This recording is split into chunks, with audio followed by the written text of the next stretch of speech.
Innal hamdalillah, segala puji dan puja kehadirat Allah. Nahmaduhu wa nasta'inuhu wa nastaghfiruh. Hanya kepadanya kita memuji, meminta pertolongan serta bertaubat dari dosa-dosa kita. Wa na'udzu billahi min syururi anfusina. Dan hanya kepada Allah pula kita meminta dijauhkan dari keburukan-keburukan diri kita. Wa min sayyiati a'malina, dan dari segala dosa yang pernah kita lakukan. May yahdihillahu fala mudhillalah. Barang siapa yang telah Allah berikan petunjuk maka tidak akan pernah sesat selamanya. Wa may yudlilhu fala hadiyalah. Dan barang siapa yang telah Allah sesatkan maka tidak akan mendapatkan petunjuk selamanya. Asyhadu an la ilaha illallah wahdahu la syarikalah wa asyhadu anna Muhammadan abduhu wa rasuluh. Saya bersaksi tidak Tuhan yang berhak disembah kecuali Allah, dan Muhammad benar-benar hamba juga utusannya. Allah mengingatkan dalam kitabnya, ya ayyuhalladzina amanu taqullaha haqqa tuqatih wa la tamutunna illa wa antum muslimun. Hai sekalian orang-orang yang beriman, bertakwalah, hanya patuh dan tunduklah kepada satu-satunya pencipta segala sesuatunya, baik di langit, di bumi, di kedalaman lautan, terjangkau atau tidak terjangkau oleh mata kita, yaitu Allah subhanahu wa ta'ala. Sebenar-benar patuh dan tunduk, dan jangan kalian meninggal dunia kecuali dalam keadaan Islam. Di ayat yang kedua Allah juga mengingatkan, ya ayuhan nasu taqu rabbakum alladhi khalaqakum min nafsin wahidah wa khalaqa minha zawjaha wa batha minhuma rijalan katsiran wa nisaa wattaqullaha alladhi tasaaluna bihi wal arham innallaha kana 'alaikum raqiba. Hai sekalian manusia, sekali lagi bertakwalah, hanya patuh dan tunduklah kepada Allah yang telah menciptakan kalian dari jiwa yang satu, yaitu Adam alaihissalam, dan telah menciptakan dari jiwa yang satu istrinya Hawa alaihissalam, dan telah banyak memberikan keturunan laki-laki juga perempuan dari keduanya. Sekali lagi bertakwalah kepada Allah dan jagalah hubungan silaturahim. Sesungguhnya Allah senantiasa mengawasi kalian. Di ayat yang ketiga Allah juga mengingatkan, ya ayyuhalladzina amanu taqullaha wa qulu qawlan sadida yuslih lakum a'malakum wa yaghfir lakum dhunubakum wa may yuti'illaha wa rasulahu faqad faza fawzan 'azima. Hai sekalian orang-orang yang beriman, sekali lagi bertakwalah, hanya patuh dan tunduklah kepada Allah, dan jujurlah dalam bertutur kata. Niscaya Dia akan memperbaiki amalan perbuatan kalian, mengampuni dosa-dosa kalian. Barang siapa yang mentaati Allah dan Rasulnya, sungguh dia telah mendapatkan kemenangan yang besar.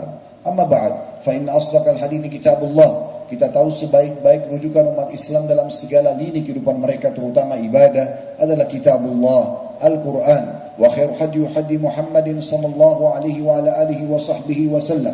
Dan sebaik-baik petunjuk setelah Al-Quran adalah petunjuk Nabi besar Muhammad sallallahu alaihi wa ala alihi wa sahbihi wa sallam, yang dikenal dengan as-sunnah. Wa syarrul umuri muhdatsatuha, dan seburuk-buruk perbuatan dalam ibadah yang tidak punya rujukan dari keduanya. Fa inna kullu muhdatsatin bid'ah. Perbuatan ibadah yang tidak punya rujukan dikenal dengan perbuatan baru dalam agama. Wa nabidatin dhalalah. Perbuatan baru akan membawa pelakunya pada kesesatan dan kekeliruan. Dan final kesesatan akan membawa pelakunya ke dalam api neraka.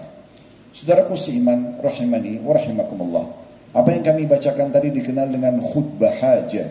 Baginda Nabi SAW selalu menggunakan momen-momen penting pada saat ingin mengirim pasukan, ingin menasihati umat. Dalam khutbah Idul Adha, Idul Fitri, khutbah Jumat, beliau seringkali membuka dengan apa yang kami sampaikan tadi, mengingatkan muslimin tentang 3 ayat agar selalu bertakwa kepada Allah Subhanahu wa taala, dan juga bagaimana mereka selalu berpegang teguh pada susunan atau tuntunan wahyu dari Al-Quran dan Sunnah, serta menjauhi apapun yang bertolak belakang dengan wahyu tersebut.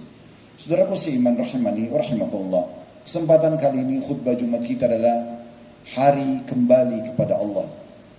Banyak di antara muslimin yang belum menyadari atau pura-pura tidak mau menyadarinya, kalau semua aktivitas kita dalam keseharian, apa yang kita lakukan, bangun di pagi hari, kemudian kita mungkin bersih-bersih, lalu kemudian sholat subuh, sarapan, mulai siap-siap ke kantor, lalu mulailah berjalan program-program kita di kantor, atau mungkin kalau perempuan di rumahnya, atau mungkin orang beraktivitas di instansi bisnisnya, kalaupun dia punya misalnya sebuah perusahaan untuk bisnis, dan seterusnya, sampai akhirnya sore hari kita pun selesai dari pekerjaan, kembali, lalu kita kembali seperti program biasa di rumah, mungkin bersih-bersih, mandi, kemudian kita makan malam, sholat maghrib isya, dan seterusnya, akhirnya kita tidur. Dan seterusnya seperti itu. Mungkin di weekend, di Sabtu dan Ahad kita punya aktivitas untuk rekreasi keluarga misalnya, atau mengisi dengan hal-hal yang lain yang positif. Semua ini, saudaraku seiman, Ada saatnya nanti semua berakhir. Tidak akan mungkin berjalan seterusnya.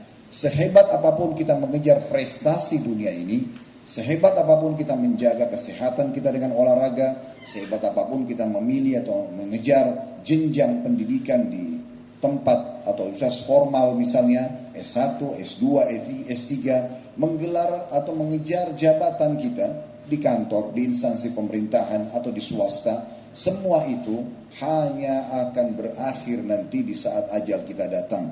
Oleh karena itu teman-teman sekalian, hati-hati, jangan selalu terlalaikan. Rumah sakit memiliki ruangan ICU, IGD atau UGD itu hanya beberapa saja. Paling banyak 2 ruangan. Mungkin kalau kita maksimalkan ranjangnya ada 20 atau 30 ranjang misalnya. Kalau kita gabungkan antara semua pasien yang ada di rumah sakit dengan staf-staf rumah sakit itu, maka kita akan temukan tetap saja orang yang lula lalang di depan rumah sakit lebih banyak jumlahnya. Artinya orang yang mati dalam kondisi tidak sakit lebih banyak daripada orang yang mati sakit. Banyak orang berpikir nanti kalau sudah lemah tubuhnya, sudah bungkuk ya, punggungnya, kemudian juga sudah rabun matanya, masuk ruangan ICU baru dia meninggal dunia. Tidak saudara, mati akan datang setiap saat, di saat ajal kita sudah datang.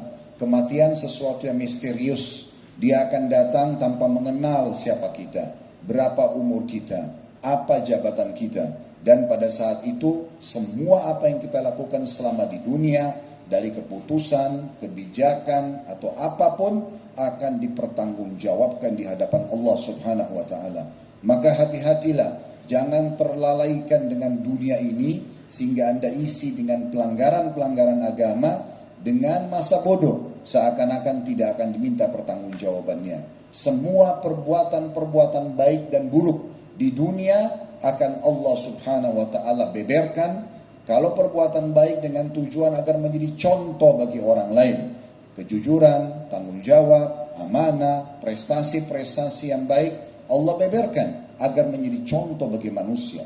Dan kalau perbuatan buruk, korupsi, manipulasi data, atau apapun maksiat kepada Allah, juga akan dipermalukan di dunia. Sebagaimana sering kita lihat dibeberkan di media, Allah punya cara membongkar semua agar si pelaku berhenti sebelum datang siksaan yang lebih berat nanti di akhirat. Dengarkanlah bagaimana Allah kekalkan dalam Al-Quran firman-Nya di dalam surah Al-Baqarah, surah nomor 2 ayat 281, agar setiap orang di antara kita menyadari kita semua akan meninggal dunia dan akan kembali kepada Allah serta diminta pertanggungjawabannya. Bunyi ayatnya, A'udzubillahi minasyaitonirrajim. Wattaqu yawman turja'una fihi ila Allah, thumma tuwaffa kullu nafsin ma kasabat wa hum la yudhlamun. Artinya, dan peliharalah diri kalian masing-masing dari azab yang terjadi pada hari kamu semua akan dikembalikan kepada Allah. Kemudian masing-masing diri diberi balasan yang sempurna terhadap apa yang telah dikerjakannya, sedang mereka tidak akan dianiaya sedikit pun. Kalau perbuatannya baik, maka dia akan dapat balasan dari perbuatan baiknya. Kalau dia berbuat buruk, maka juga dia akan dapat balasan dari perbuatan buruknya. Sekecil apapun perbuatan baik itu, Anda tidak akan dianiaya, akan mendapatkan balasannya. Di dunia, kejujuran, tanggung jawab, amanah, bakti sama orang tua, menjenguk orang sakit, membantu orang susah, apa saja sebagai seorang muslim yang sudah kita tahu perbuatan-perbuatan baik dalam agama, di dunia Allah akan muliakan Anda kalau Anda lakukan itu. Hari ini Anda jenguk orang sakit, di saat Anda sakit satu waktu Anda akan juga dijenguk. Hari ini Anda bantu orang yang susah, satu waktu juga akan Anda dibantu. Hari ini Anda jujur, maka besok dan seterusnya Anda terus dipercaya, dan seterusnya. Dan kalau hari ini Anda berbuat perbuatan-perbuatan buruk, manipulasi data, korupsi, atau melakukan apa saja dukungan terhadap kezaliman dan yang lainnya, maka juga Allah Subhanahu wa taala akan beberkan itu di dunia. Berapa banyak orang yang bodoh seakan-akan Allah tidak melihatnya, Allah tidak akan membongkarnya. Padahal sebenarnya di saat Allah bongkar dalam hitungan detik dengan cara Allah, seseorang itu hanya bisa mengatakan, kok bisa ya? Maka jawabannya pasti bisa, karena bagi Allah tidak ada sesuatu yang mustahil. Allah menyebutkan dalam Al-Quran yang sudah kita tahu bersama-sama, surah Al-Zalzalah, dalam surah nomor 99 ayat 7 ayat 8. faman ya'mal mithqala dzarratin khairan yara wa man ya'mal mithqala dzarratin syarran yara. Siapa yang berbuat seperti biji sawi dari kebaikan, pasti akan diperlihatkan dan juga akan dia terima balasannya. Dan siapa yang berbuat seperti biji sawi dari keburukan, pasti akan dibeberkan dan juga akan diberikan hukumannya.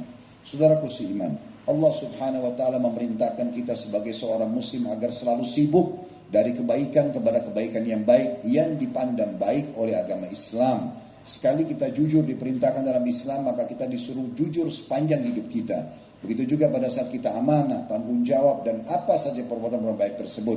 Dan setiap kali kita terjerumus dalam perbuatan dosa, Allah subhanahu wa ta'ala menyuruh kita segera berhenti dan jangan mengulanginya. Dan Allah memberikan sebuah tiket yang luar biasa. Saya mengerti ini adalah tiket VIP agar kita selamat dari segala macam hukuman yang bisa datang dari perbuatan kita, yaitu taubatan nasuha, kembali kepada Allah dengan tulus, menyesali perbuatan tersebut dan tidak mengulanginya. Islam menyuruh kita selalu berprestasi dan menjadi orang yang terbaik, bukan hanya sekali atau dua kali, sepanjang hidup, sehingga di dunia kita bahagia, nama kita harum, di akhirat pun kita dapat balasan yang terbaik. Dan Islam tidak pernah mendukung siapapun melakukan perbuatan-perbuatan jahat. Bahkan sinyal-sinyal Allah selalu datang untuk memberhentikan si pelaku ini dari perbuatannya. Bukankah setiap kali kita ingin berzina, ingin berbohong, ingin menipu, ingin mencuri, ingin membunuh atau apa saja, pasti akan ada rasa ketakutan dalam hati dan kekhawatiran. Itu sinyal pertama dari Allah agar kita berhenti. Tapi kalau seseorang tetap melakukannya, Allah akan buat nanti ada yang melihatnya dan ketahuan apakah dia berhenti. Kalau dia berhenti, selamatlah dia tobat kepada Allah. Tapi kalau tetap saja dia melakukan dan melanggar, maka Allah akan datangkan hukuman yang lebih berat, karena memang kalau tidak dihukum tidak akan berhenti.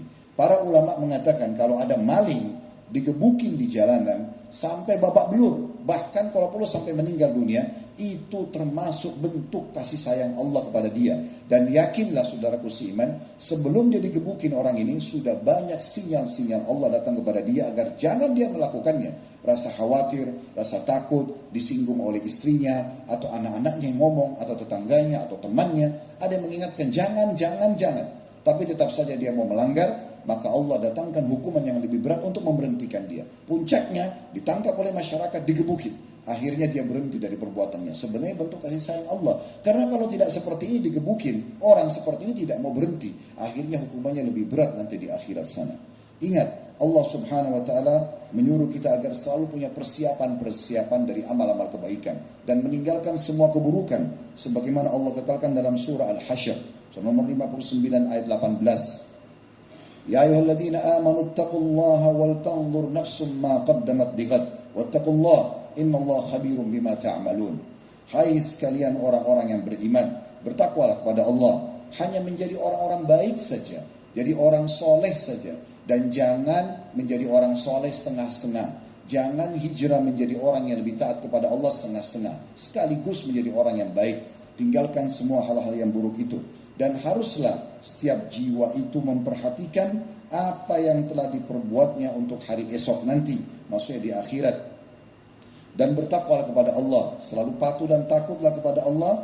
Sesungguhnya Allah Maha mengetahui apa yang kamu kerjakan.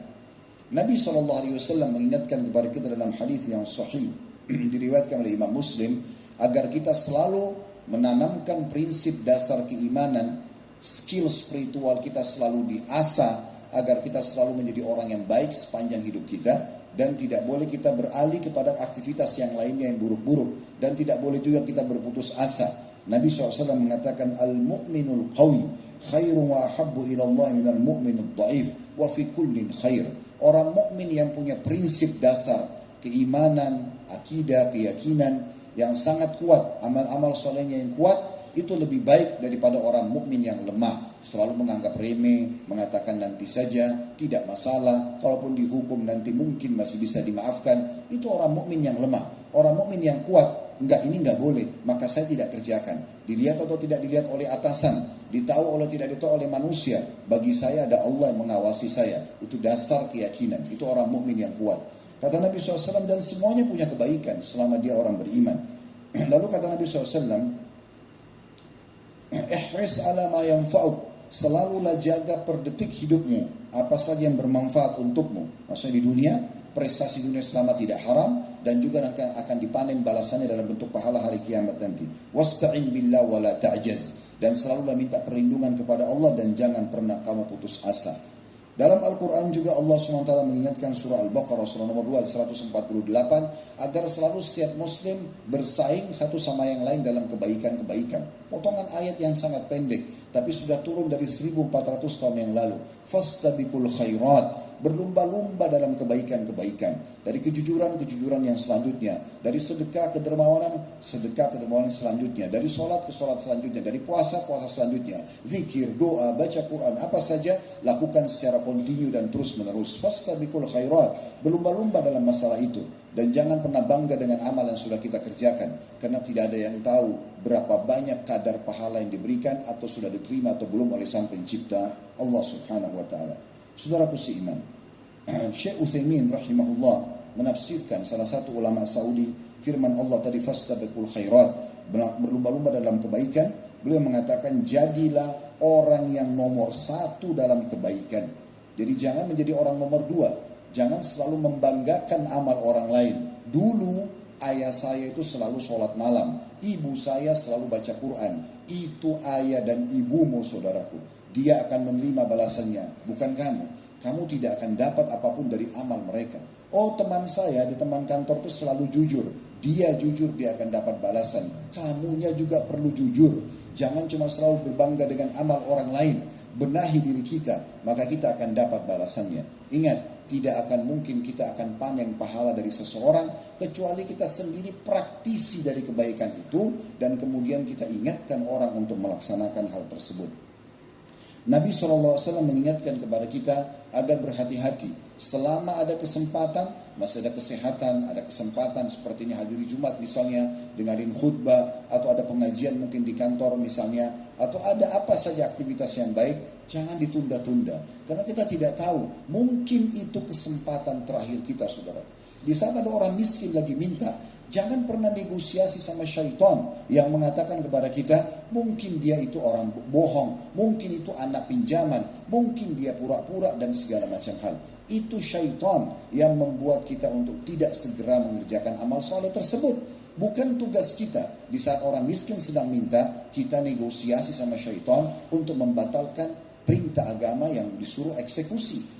Orang miskin lagi minta atau ada orang yang lagi minta, tugas kita memberi, bukan menilai, bukan negosiasi sama syaitan. Innamal a'malu binniyat, semua sesuai dengan niatnya. Kalau kita memberi orang miskin misalnya dengan niat sedekah, kita dapat pahalanya. Kalau ternyata orang miskin itu pendusta, penipu, dia tipu, dia tidak, sebenarnya bukan miskin, maka dia juga akan dibalas sesuai dengan niatnya.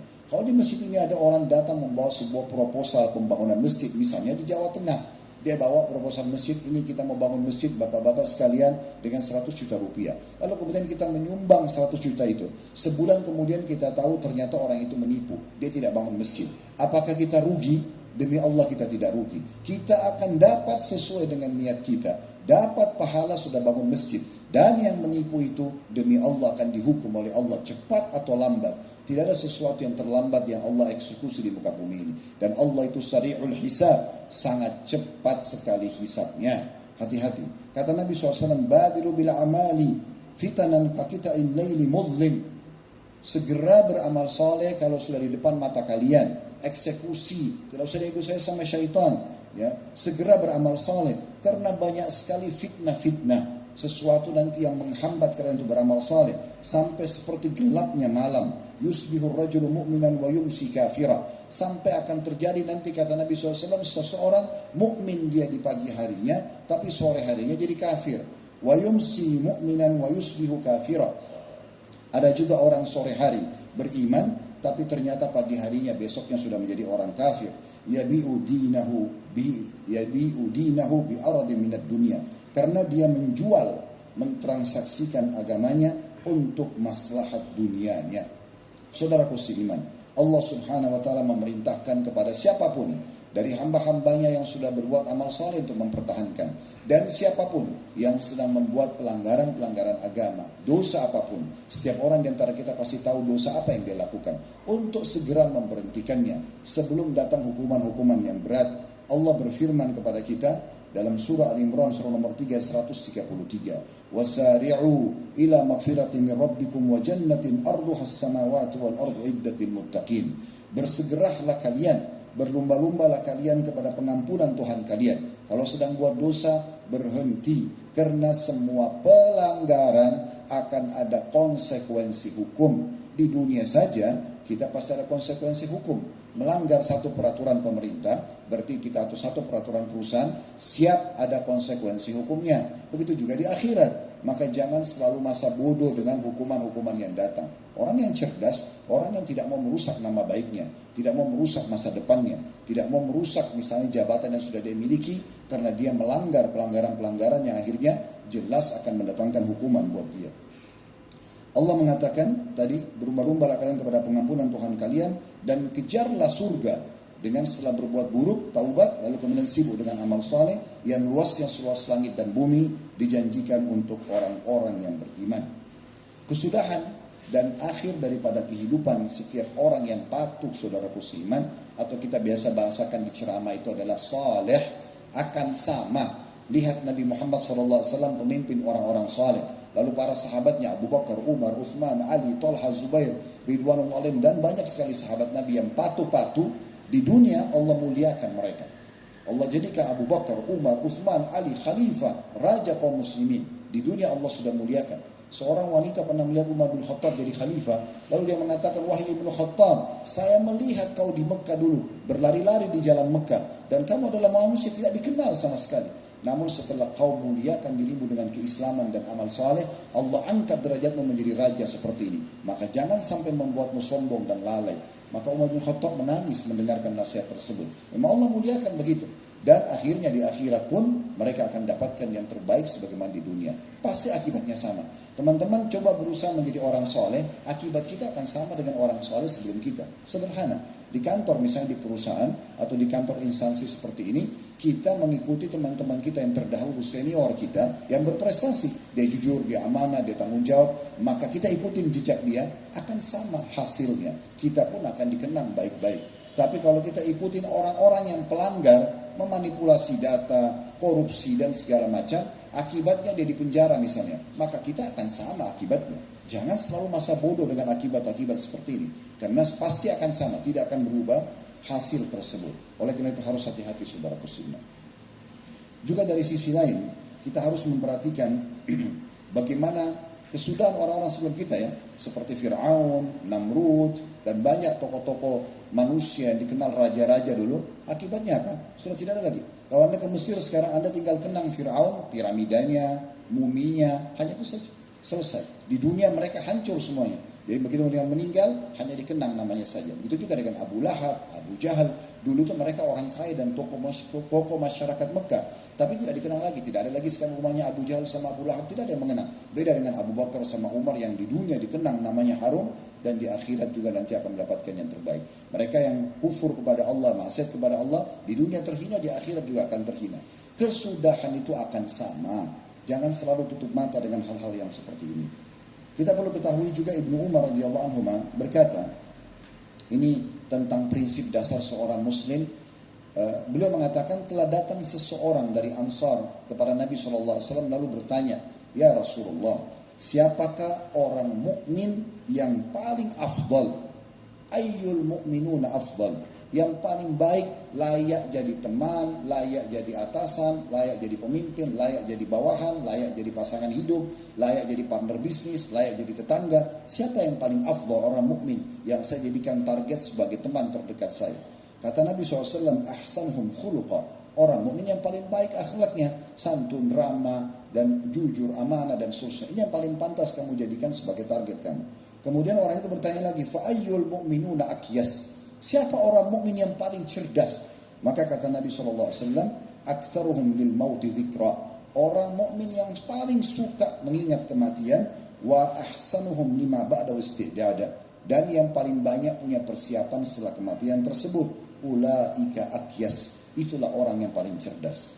Seorang raja bernama Abdul Malik bin Marwan, rahimahullah, seorang raja yang alim dulu sebenarnya. Orangnya baik. Dan pada saat dia bertugas sebagai pemimpin, dia menjalankan tugasnya luar biasa. Kalau Anda ketik di searching di Google kisah Abdul Malik bin Marwan, maka Anda akan banyak dengar kisah-kisah yang baik tentang dia.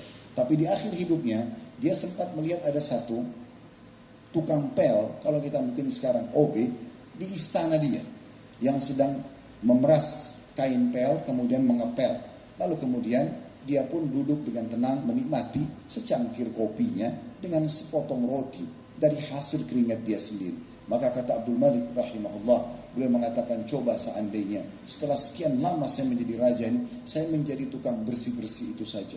Saya bisa hidup sederhana, makan dari hasil keringat saya dan tidak akan banyak pertanggungjawaban hari kiamat. Itu ucapan sang raja yang pada saat dia sudah mau meninggal, karena khawatir terlalu banyak permintaan pertanggungjawaban karena tingginya jabatan yang ada. Tentu bukan orang tidak boleh punya jabatan, tapi seseorang di akhir hidupnya bisa saja menyesal seperti itu. Maka salah satu ulama namanya Abu Hazim Salamah bin Dinar rahimahullah, beliau mengatakan setelah mendengar statement itu, segala puji bagi Allah, segala puji bagi Allah yang telah membuat mereka para raja-raja itu berharap di akhir hidupnya agar kehidupannya seperti kita, lebih sederhana. Dan segala puji bagi Allah yang membuat kita masyarakat biasa tidak berharap di akhir hidup mati seperti mati mereka. Saudaraku seiman, perbanyaklah mengingat kematian. Karena mati ini akan datang tanpa mengenal kesehatan, sakit, tua, muda, kaya, miskin, pejabat atau masyarakat biasa. Dan ini adalah sesuatu yang akan mengakhiri semua episode kehidupan kita. Serta semua nanti akan diisi dengan penyesalan kalau kita abaikan amal-amal saleh, apalagi banyak dosa. Ingatlah sabda Nabi SAW dalam hadis riwayat An-Nasai dan Tirmidzi, "Aktsiru dzikra hadhimil ladzat." Perbanyaklah mengingat pemutus semua kenikmatan dunia, maksudnya kematian. Juga Nabi SAW mengatakan kepada kita dalam hadis yang lain, "Uzkurul mauta fi salatik." Ingatlah mati pada saat kau sedang salat. Fa inna rajula idza dzakara al-maut fi salatihi fa haryun an yuhsina salatahu. Dan karena kalau seseorang lagi salat dan dia ingat kematian, maka pasti dia akan perindah salatnya itu. Wasalli salata rajulin la yadhunnu annahu yusalli salatan ghairahu atau ghairaha. Salatlah kalian seakan-akan tidak ada lagi salat yang bisa kalian kerjakan setelah salat ini. Wa iyyaka wa kullu amrin yu'tadaru minhu.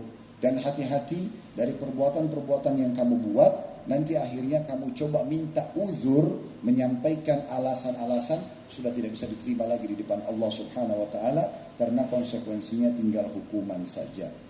Saudaraku seiman, Nabi SAW juga mengatakan dalam hadis yang lain, "Aktsiru dzikra hadimil ladzat." Perbanyak untuk mengingat pemutus kenikmatan dunia, maksudnya kematian.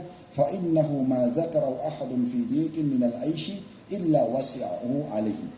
Karena tidak ada orang yang mengingat kematian di saat dia lagi sempit, lagi ada permasalahan hidupnya, kecuali akan melapangkan permasalahan itu buat dia. Bisa jadi ringan, karena toh dia tahu dia akan mati nantinya. Wala fi sa'atin illa dayyaqahu alaihi.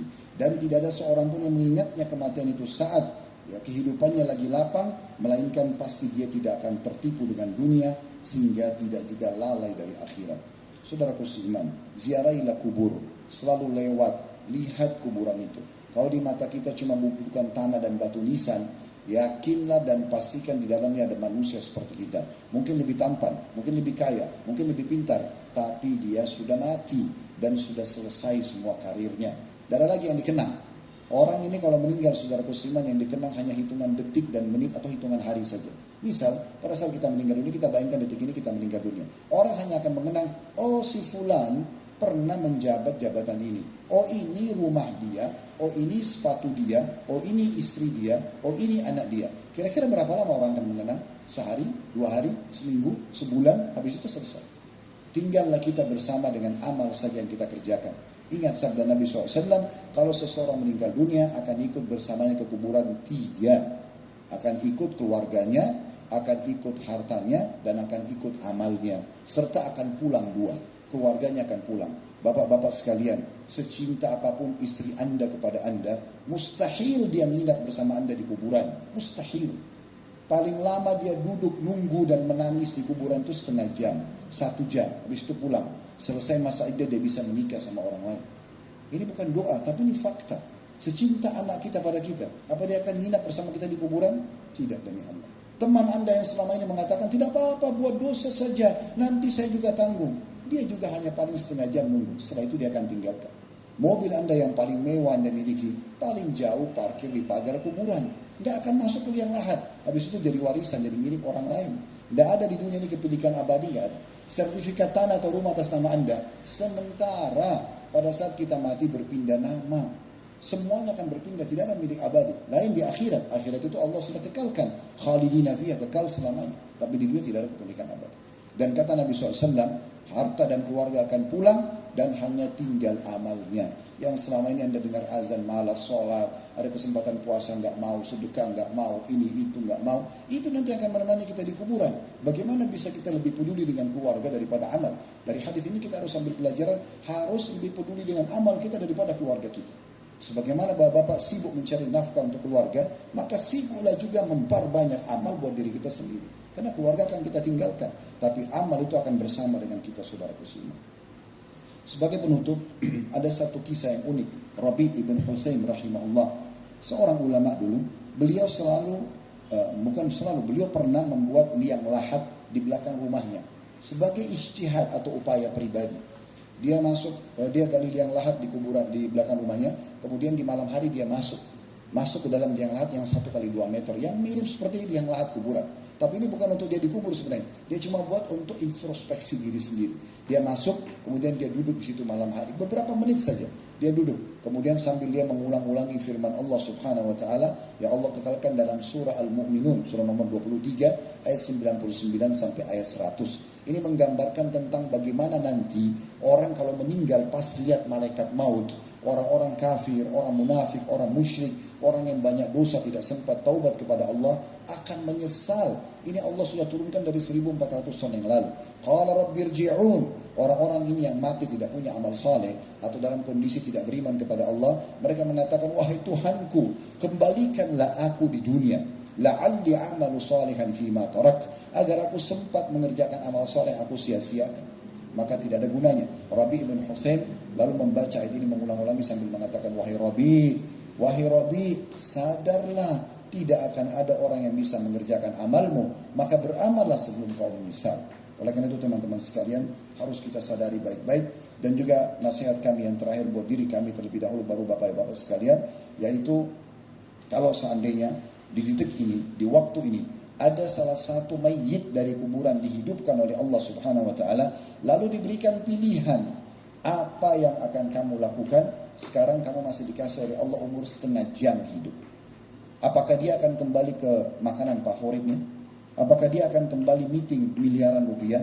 Apakah dia akan kembali lagi mengejar prestasi atau jabatannya di dunia? Demi Allah tidak, teman-teman. Dia akan melakukan setengah jam itu memaksimalkan agar dia bisa mengerjakan amal yang paling bisa membantu dia selamat di akhirat sana, atau dia melakukan taubat agar dosanya tidak akan mendatangkan hukuman untuk dia. Oleh karena itu jangan tunggu waktu itu, karena setiap saat kita bisa meninggal dunia. Saya pun berdiri di mimbar ini, bisa saja tiba-tiba saya lihat malaikat maut di ujung masjid ini, kemudian menurut nyawa saya, orang hanya mengenang Khalid Basalamah pernah ceramah. Bapak-bapak juga sama. Tidak selamanya orang bisa hidup abadi di muka bumi ini, maka semua akan ada pertanggungjawaban. Oleh karena itu hati-hati saudaraku seiman.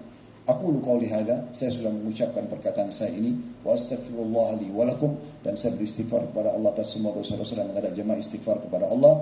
Fastaghfiruhu innahu wal ghafurur rahim. Istighfar kepada yang, karena dia Maha Pengampun juga Maha Pengasih.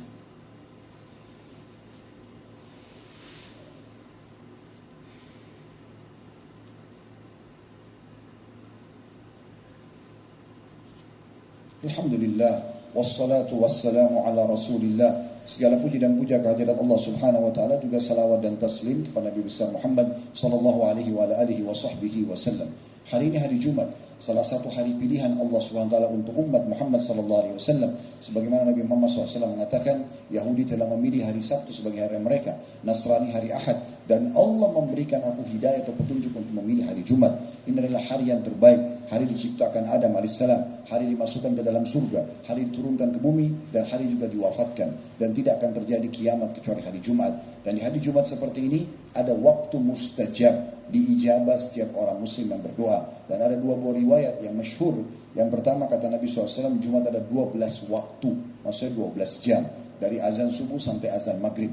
Tidak ada seorang muslim yang berdoa di waktu itu kecuali diijabah. Dan perbanyaklah doa selepas asar sampai terbenam matahari. Lalu Nabi SAW memberikan isyarat dengan tangan beliau seakan-akan waktunya sangat sedikit. Dalam riwayat lain, kata Nabi SAW, tidak ada seorang muslim berdoa kecuali diijabah di hari Jumat. Dan Nabi SAW mengatakan waktu itu adalah di saat khatib sedang duduk di khutbah kedua sampai diiqamahkan sholat. Makanya kita temukan semua khatib-khatib kita, para ustadz-ustadz atau asatidah ataupun para kiai, mereka pada saat menyampaikan khutbah, pasti di khutbah kedua itu diisi dengan berdoa, karena ini termasuk waktu mustajab. Mari kita hadirkan hati dan fikiran kita untuk berdoa kepada Allah Subhanahu wa taala, semoga Allah ijabah. Alhamdulillahirabbil alamin. Kami memuji-Mu ya Allah sebagaimana pantas dan layak Kau dipuji sebagai pencipta. Kami memuji-Mu sampai Engkau mencatat ini sebagai tambahan amal-amal saleh kami, dan Engkau bersihkan dosa-dosa kami. Kami juga mengucapkan salam hormat kami kepada utusan-Mu Nabi Muhammad sallallahu alaihi wa ala alihi wa sahbihi wasallam, sebagaimana Engkau telah perintahkan kami untuk mengucapkan salam hormat kepada beliau. Ya Allah, kami tidak berkumpul di salah satu rumah-Mu ini kecuali karena ingin menjalankan kewajiban Kau bebankan kepada kami. Maka terimalah ini dengan pahala yang sempurna, serta terimalah seluruh amal-amal saleh yang pernah kami kerjakan, sunnah ataupun wajib, ikhlas ataupun pulang ikhlas, yang sedang kami kerjakan, yang akan kami kerjakan sampai menjelang ajal datang nanti dengan pahala yang sempurna.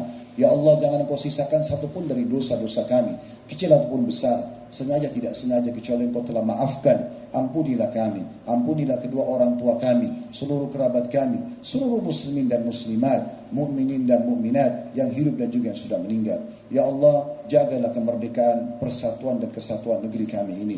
Ya Allah, berikanlah petunjuk para pemimpin kami untuk menjalankan tugas dan amanah dengan baik. Jadikan kami masyarakat yang selalu gotong royong dengan pemerintah kami untuk menjaga persatuan, kesatuan dan kemerdekaan kami. Dan majukanlah negeri kami, lunasilah utang-utang negeri kami, dan jadikan kami sebagai contoh bagi negeri-negeri yang lain. Ya Allah, saudara kami di Palestina, di Gaza secara khusus, dan dimanapun mereka sedang tertindas, tolonglah mereka ya Allah. Tidak ada daya dan kekuatan dari kami kecuali berdoa kepadamu. Dan ya Allah, ikhlaskan niat mereka, terima para syuhada mereka, mulakan Islam di tangan mereka dan tangan kami semua, dan ikut sertakan kami bersama mereka di pahala, baik dengan doa, dengan harta dan juga dengan jiwa kami. Dan ya Allah, sebagaimana Engkau satukan kami dalam majlis Jumat yang mulia ini, satukan juga kami di surga Firdaus tanpa hisab di hari kiamat nanti. Rabbana atina fid dunya hasanah. Ya Allah, berikanlah kami semua kebaikan dan kebutuhan kami di dunia maksimal. Wa fil akhirati hasanah. Berikan juga kami balasan terbaik di akhirat sana. Wa qina adzabannar. Selamatkan kami dari api neraka. Wa adkhilnal jannata ma'al abrar. Masukkan kami ke dalam surga bersama dengan orang-orang yang patuh. Ya Azizu ya Ghaffar. Wa Zat yang Maha Mulia dan Maha Pengampun. Ya Rabbal Alamin, Tuhan alam semesta. Wa sallallahu ala nabiyyina Muhammadin wa alihi wa sahbihi wasallam. Wa akhiru da'wana alhamdulillahi rabbil alamin. Inna Allah ya'muru bil adli wal ihsan wa ita'i dzil qurba. Sadarilah saudara musliman, Allah menyuruh kita berbuat kebaikan, keadilan dan juga berbuat baik pada sanak kerabat kita. Wa yanha 'anil fahsya'i wal munkari wal baghi. Allah larang perbuatan mungkar, perbuatan keji dan pembangkangan atau maksiat. Ya'idukum la'allakum tadhakkarun. Itu peringatan dari Allah, jadikan sebagai prinsip hidup kalian. Fadhkurullahal 'azima yadhkurkum. Ingat selalu kepada Allah, Allah akan ingat kepada kalian. Washkuruhu 'ala ni'ami yazidkum. Syukuri nikmatnya dipasti akan tambah. Wala dzikrullahi akbar. Mengingat Allah adalah amal yang paling besar. Wa aqimis shalah, dan dirikanlah salat.